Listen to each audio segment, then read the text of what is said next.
Les téléspectateurs les plus anciens de l'émission Il est écrit se rappellent certainement du pasteur Georges Hermance, qui a été chroniqueur d'Il est écrit pendant plus de 15 ans.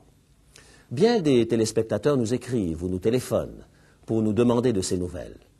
Je puis vous dire qu'il va très bien. Bien qu'il ait atteint l'âge de la retraite, il poursuit une vie active de pasteur dans 2 paroisses de la région de Montréal. C'est lui que vous aurez le plaisir d'entendre aujourd'hui. Merci Georges, il m'est agréable de te laisser ce fauteuil que tu as occupé avec tant de compétences pendant de si longues années.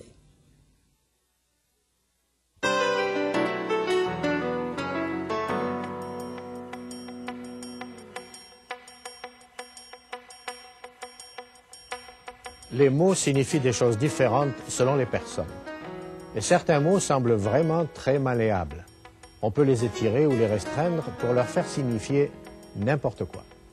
Cependant, il y avait un fermier qui avait une idée plus juste. Alors, restez avec nous.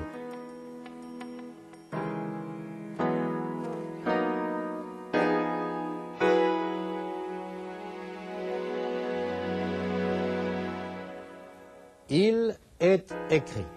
Je suis Georges Hermance. Il est écrit présente comme réponse à vos besoins les plus profonds, le Christ vivant. Notre sujet aujourd'hui, marqué à jamais. Steve Dickinson raconte l'histoire suivante. Bill avait grandi dans une ferme. Son avenir n'avait jamais posé de questions. Il serait fermier comme son père. Il alla au collège et à l'université où il étudia l'agriculture. Cela lui donna le savoir-faire scientifique. Mais où aller trouver l'argent pour acheter une ferme? Un jour, son père lui dit « Bill, je commence à devenir vieux. Je suis tout près de ma retraite et j'aimerais te donner cette ferme. » Bill resta sans voix. Son problème était enfin résolu. Mais le vieil homme poursuivit « Il y a une condition. Je voudrais que tu diriges cette ferme exactement selon mes instructions, pendant la première année. Après cela, elle t'appartiendra. » C'était juste, non? Le père était un bon fermier, il savait ce qu'il faisait, et de plus, pensez donc seulement une année, et la ferme serait à lui. Les 2 hommes passèrent les quelques jours suivants à aller de champ en champ. Bill prenait des notes inscrivant simplement ce que son père voulait voir semé dans chaque champ. Puis le père et la mère partirent en vacances. Bill était curieux. Il lui semblait intéressant de voir jusqu'à quel point les instructions de son père cadreraient avec ce qu'il avait appris à l'université. Il alla prendre son matériel pour tester les sols et refit le tour de la ferme. En allant de champ en champ, il fut impressionné par la sagesse de son père. Dans chaque champ, le père avait pris une poignée de terre, il avait examiné le sol avant de décider ce qu'il fallait semer. Il y avait toujours eu raison. Chaque fois qu'il avait choisi une certaine culture, elle correspondait exactement à celle que Bill, selon ses connaissances, pensait être idéale pour ce champ. Chaque fois, du moins jusqu'à ce que Bill arrive au dernier champ. Son père avait demandé de semer du maïs, mais il avait dû se tromper. La terre était pauvre, sablonneuse. Semer du maïs. Les racines peu profondes seraient arrachées du sol au moindre coup de vent. Et même si la plante n'était pas arrachée, les épis seraient misérables. Papa avait certainement dû commettre une erreur. L'analyse de Bill démontra que ce sol serait parfait pour des cacahuètes. Papa voudrait sans doute que toutes les plantations soient un succès. Et il serait heureux de voir que tout l'argent qu'il avait investi dans la formation de Bill était payant. Et Bill planta donc des cacahuètes. Papa revint au temps de la moisson. Il affirma que la ferme n'avait jamais paru aussi belle. Bill lui fit faire le tour et lui montra le blé, les pommes de terre, la luzerne. « Mais où est le maïs ?» demanda le père, parce que c'est ce qu'il voulait savoir. « Je pensais que j'avais dit de semer du maïs ici. » Bill lui expliqua, « Oui, papa, c'était dans ce champ là-bas. J'ai testé tous les champs sans exception. Et tu avais parfaitement raison dans tous les cas, sauf celui-là. J'ai donc pensé que tu avais commis une erreur. Je suis sûr que tu préfères voir une belle moisson de cacahuètes qu'un champ de maïs malade. » Le père secoua la tête avec tristesse. « Bill, dit-il, tu n'as suivi mes instructions dans aucun de ces champs. Tu as chaque fois suivi ton propre jugement. Il est seulement arrivé que tu as été d'accord avec moi toutes les fois, sauf une. Mais dès qu'il y a un problème, tu as fait ce que tu pensais être le mieux, en dépit de ce que j'avais dit. Je regrette, Mille, mais il te faudra chercher autre part pour avoir ta propre ferme. Qu'en est-il? Le fermier était-il trop dur ou avait-il complètement raison? Suivre les instructions, fussent-elles celles de Dieu, seulement quand nous sommes d'accord avec elles, est-ce que cela a un sens? La majorité d'entre nous ne sommes pas fermiers, mais notre Père, comme le Père de Bill, a écrit à notre intention sur des tables de pierre des instructions précises. Et sous réserve que nous les suivions, il nous promet, non pas une ferme, mais un avenir au-delà de tout rêve, une vie sans fin. Ces instructions, nous les appelons les 10 commandements. Cependant, des milliers de gens aujourd'hui sont venus avec leur propre système de test. Ils pensent qu'il serait intéressant de voir jusqu'où les instructions de Dieu cadrent avec ce que nous avons appris à l'université, ou avec leur propre philosophie de la vie et de ce qui est bien ou mal. Et qu'en résulte-t-il? Des millions de gens aujourd'hui improvisent leur propre moralité, taillée sur mesure selon leur humeur. Ils ont décidé que les instructions de Dieu sont passées de mode et certainement pas pertinentes pour une génération aussi éclairée que la nôtre. Même s'ils sont d'accord avec une partie de ce que Dieu a dit, ils sont convaincus qu'à l'occasion, Dieu s'est trompé, ou bien qu'il ne voulait pas dire exactement ce qu'il a dit. Et ils plantent des cacahuètes pensant que Dieu va être heureux quand il verra la récolte. Des millions de gens pensent vraiment que parfois, Dieu met ses 10 commandements en marche arrière. Ils pensent qu'il est bien de voler si vous faites face à une urgence, ou de mentir si cela vous évite d'aller en prison, ou bien de commettre adultère si, comme le suggère Joseph Fletcher, avoir un enfant est le seul moyen de sortir d'un camp de concentration. Des millions de gens aujourd'hui suivent les instructions de Dieu quand ils sont d'accord avec elles, et ils les ignorent quand ils n'en perçoivent pas la raison. Mais si nous obéissons uniquement quand nous sommes d'accord, avons-nous vraiment obéi? Vous vous souvenez des paroles de Jésus que nous trouvons dans Matthieu chapitre 7 et au verset 21? Ceux qui disent « Seigneur, Seigneur » n'entreront pas tous dans le royaume des cieux, mais celui-là seul qui fait la volonté de mon Père qui est dans les cieux. Sommes-nous en danger de perdre un avenir extraordinaire comme Bill a perdu sa ferme? Voyez-vous, Dieu a aujourd'hui avec nous le même problème qu'il a eu avec nos premiers parents. Il voulait leur donner une vie éternelle, mais il n'osait pas le faire. Il ne pouvait leur donner l'immortalité sans avoir d'abord testé leur loyauté. Il devait être certain qu'il pouvait leur confier une vie éternelle. Et comment pouvait-il le faire? Quel genre de test Dieu pouvait-il imaginer qui lui donnerait l'assurance de leur loyauté ou la preuve tragique qu'il ne pouvait pas leur faire le don qu'il entendait leur faire? Les promesses ne suffisaient pas. Elles sont si faciles à faire et à oublier. Dieu aurait pu mettre un énorme volcan en éruption au bord du jardin d'Éden, par exemple, et dire à Adam et Ève de ne pas s'y jeter, car la mort serait immédiate. Ils se seraient certainement tenus bien loin de là. Personne dans son bon sens n'irait se jeter dans un chaudron en feu quand sa chaleur, même si l'on se tient à une distance raisonnable, brûle le visage des curieux. Non, Dieu devait trouver un test qui, selon la raison humaine, n'avait pas de sens. L'obéissance doit jaillir de la loyauté seule et de rien d'autre. Permettez-moi une illustration. On raconte l'histoire d'un employé des chemins de fer qui vivait près de la voie ferrée. Ce jour-là, il était de congé. Il travaillait dans son jardin et, levant les yeux, il aperçut son petit garçon de 4 ans et demi qui jouait sur la voie ferrée alors qu'un train arrivait en grondant. Le père n'avait pas le temps de courir arracher son enfant de devant le convoi. Il cria, mais le petit Johnny n'entendait pas. Il hurla de toutes ses forces parce qu'il n'avait plus le temps de faire quoi que ce soit d'autre. « Johnny, couche-toi et ne bouge pas !» Johnny obéit instantanément, sans même regarder dans la direction de son père. Et le train passa en rugissant au-dessus de l'enfant inerte. Après que le dernier wagon soit passé, le père ramassa l'enfant dont le petit cœur battait furieusement. Mais il était sauvé. Il n'y avait rien dans la courte expérience de Johnny, ces quelques petites années, qui lui permettaient de comprendre l'ordre surprenant de son père. Mais il ne l'a pas mis en question. Il n'a pas demandé pourquoi. Il n'a pas remis à plus tard. Son père avait parlé et cela lui suffisait. De même, dans la vie d'Adam et Ève, il n'y avait rien qui leur permette de comprendre l'ordre bizarre de Dieu. Pourquoi le fruit d'un seul arbre, tout aussi magnifique que les autres, et en apparence tout aussi désirable, pourquoi contiendrait-il la mort? Et la mort, qu'est-ce que c'était? Ils ne pouvaient comprendre que cet acte de manger un fruit, un acte aussi insignifiant au premier regard, révélerait la faiblesse de leur loyauté. Dieu a aujourd'hui le même problème qu'il a eu dans le Jardin d'Éden.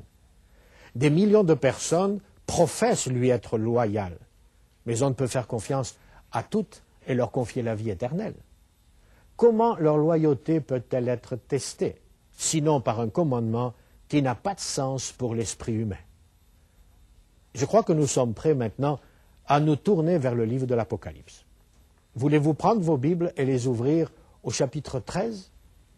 Si vous avez récemment lu ce chapitre, vous vous souvenez du fait qu'il contient des prédictions effrayantes.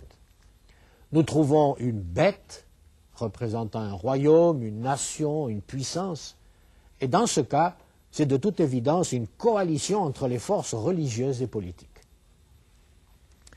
Puis il y a une seconde bête, une nation qui débute avec les caractéristiques d'un agneau, mais qui finit par parler comme un dragon. Et cette seconde bête est de toute évidence une démocratie, puisqu'elle persuade les gens de créer une image à la première bête. Autrement dit, de former une coalition similaire de forces religieuses et politiques. Cette image, cette coalition, prononce une sentence de mort sur quiconque refuse d'adorer la première bête. Ceux qui refusent de recevoir la marque de la bête se voient interdits de vendre ou d'acheter. Vous admettrez que c'est plutôt effrayant. Mais au chapitre 14, le chapitre suivant donc, symbolisé par les trois anges, chacun ayant un message, nous trouvons le dernier appel de Dieu aux hommes. Le message du troisième ange, des versets 9 à 11, se lit ainsi. Nous y trouvons l'avertissement le plus effrayant de toutes les Écritures. C'est un avertissement adressé à ceux qui adorent la bête et son image ou qui reçoivent sa marque. Vous savez, tout cela n'est pas matière à amusement. C'est une affaire sérieuse. Cela semble être une question de mort si tu le fais et de mort si tu ne le fais pas. Mais il n'y a pas de terrain neutre. Je suis bien conscient de cette idée fort répandue que le livre de l'Apocalypse ne peut être compris. Mais je vous demande ceci. Dieu inclurait-il un avertissement aussi dramatique dans un dernier message aux hommes s'il savait que l'identité de la bête et la nature de sa marque ne peuvent être comprises? Difficile à croire, n'est-ce pas? Mais avant de réfléchir davantage à certaines clés qui permettraient de reconnaître ce que la marque peut bien être, qu'en est-il de Dieu? Écoutez ceci.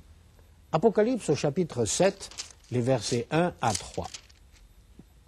Après cela, je vis 4 anges debout aux 4 coins de la terre. Ils retenaient les 4 vents de la terre afin qu'ils ne soufflent point de vent sur la terre. Et je vis un autre ange qui montait du côté du soleil levant et qui tenait le sceau du Dieu vivant. Il cria d'une voix forte aux 4 anges, « Ne faites point de mal à la terre jusqu'à ce que nous ayons marqué du sceau de Dieu le front des serviteurs de notre Dieu. » Ainsi, Dieu a aussi son sceau. Il a aussi une marque. Se pourrait-il que chaque homme, chaque femme, chaque jeune se voit requis de choisir entre la marque de Dieu ou celle de l'ange déchu, et par ce choix de manifester sa loyauté envers l'un ou l'autre? Cela paraît évident.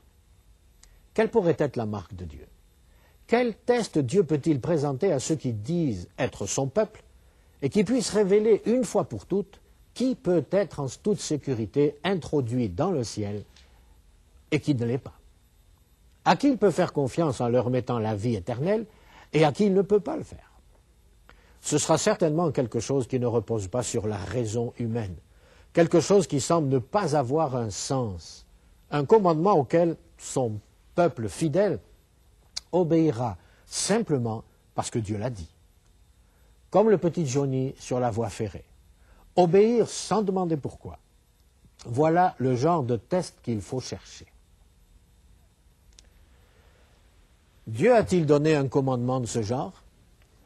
S'il l'a fait, il ne peut y avoir d'endroit plus logique que dans les 10 commandements. Le code moral donné pour tous les hommes de tous les temps. Faisons un tour rapide ensemble dans ce décalogue. Nous le trouvons dans le chapitre 20 de l'Exode, le second livre de la Bible, et à partir du verset 3. Les 3 premiers commandements semblent très raisonnables. Si Dieu est le vrai Dieu, nous ne devons certainement pas avoir d'autre Dieu que lui, ni nous prosterner devant des idoles de bois ou de pierre. Et nous accorderons sans doute tout notre respect à Dieu. Les derniers 6 commandements sont tellement raisonnables que depuis des milliers d'années, ils ont été très souvent incorporés dans les lois des nations, même des nations qui n'adorent pas le vrai Dieu. Tu ne tueras pas, tu ne voleras pas, etc., etc. Mais un commandement, le 4e, celui-là est différent. Il ne cadre pas avec les raisonnements humains. Il ne semble pas y avoir de principe moral d'impliqué. Et il paraît arbitraire. Ce commandement ne créerait pas tant de soucis s'il se contentait de demander qu'1 jour sur 7 soit réservé au repos. Pratiquement tout le monde serait d'accord avec l'idée d'1 jour de repos sur 7. Les syndicats aimeraient ça aussi, les athées de même. Cela n'indiquerait sans doute pas une loyauté quelconque envers Dieu que de prendre 1 jour sur 7 comme jour de repos. Mais le commandement spécifie le 7e jour. Et c'est cette spécificité qui crée le problème et qui cause souvent les inconvénients. Il est exact que tous les jours sont les mêmes, avec leurs 24 heures. Quelle différence peut-il y avoir à offrir 1 jour quelconque pour le repos et l'adoration? Que Dieu ait spécifié un jour précis ne semble pas raisonnable. Mais il l'a fait. Et il existera toujours des gens qui l'aiment assez pour lui obéir sans lui demander pourquoi. Serait-ce le test que nous cherchons? Ce commandement qui n'a pas de sens pour l'esprit humain, il cadre certainement avec cela.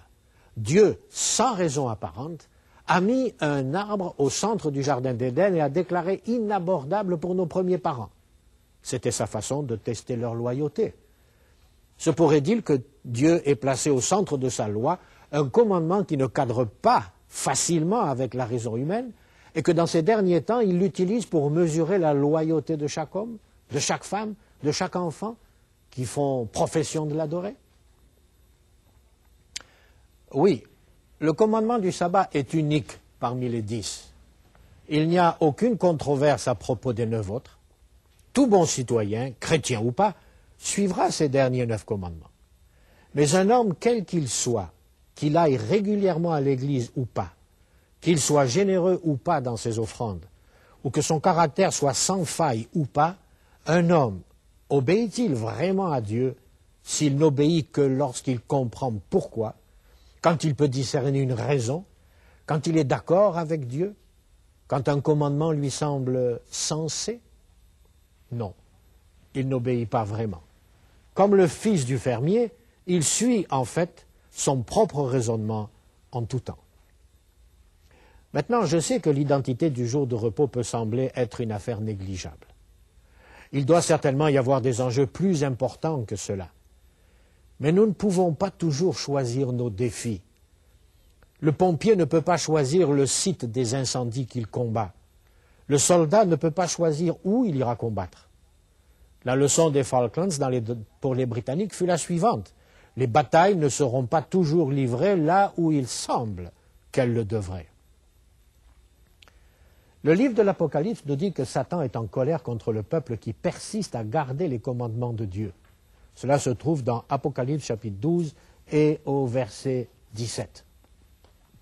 Alors je vous demande, Satan va-t-il concentrer ses attaques sur les commandements que les hommes trouvent raisonnables et sur lesquels il n'y a aucune controverse?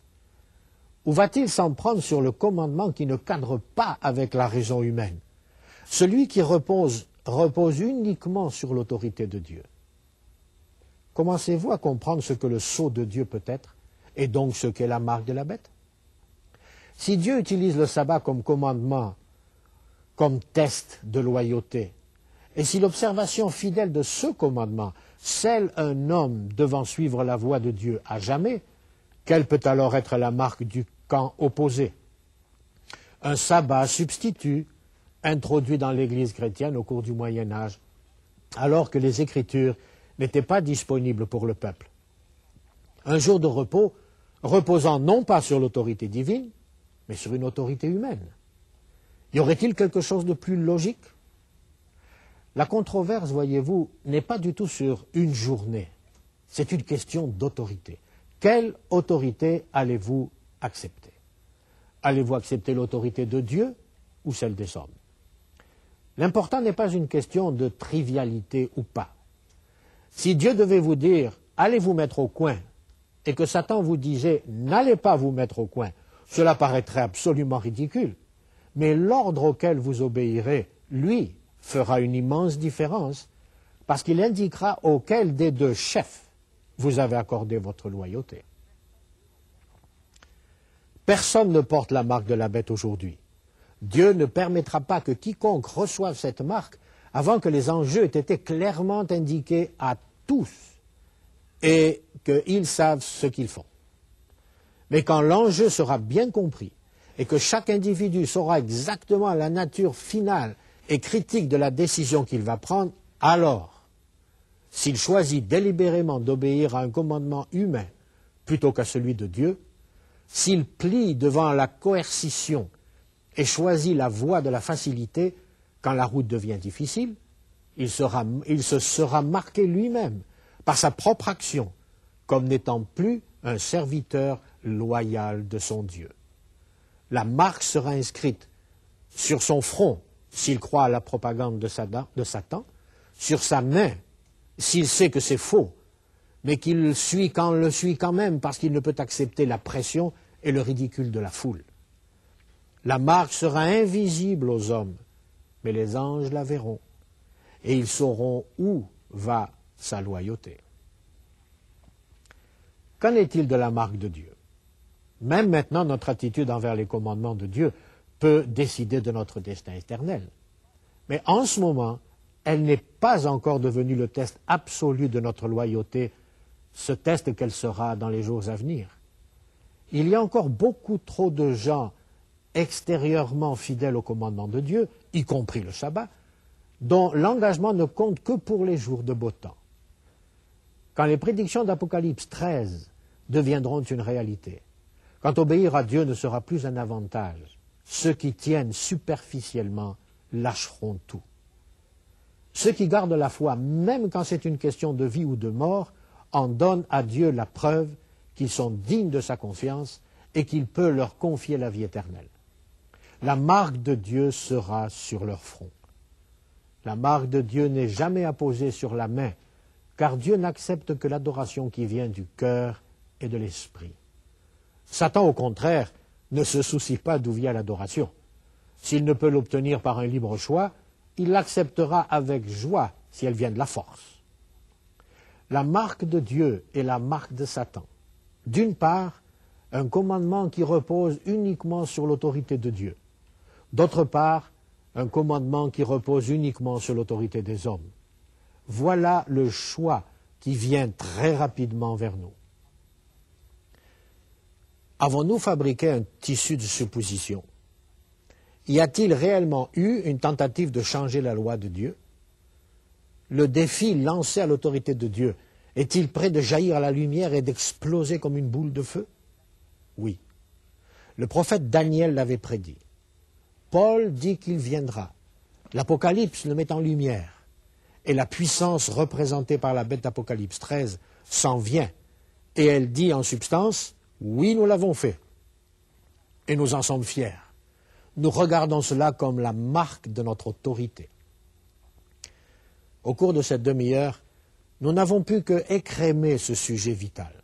Tant d'autres choses pourraient être dites. Une chose est certaine, nous avançons rapidement vers ce jour du choix final.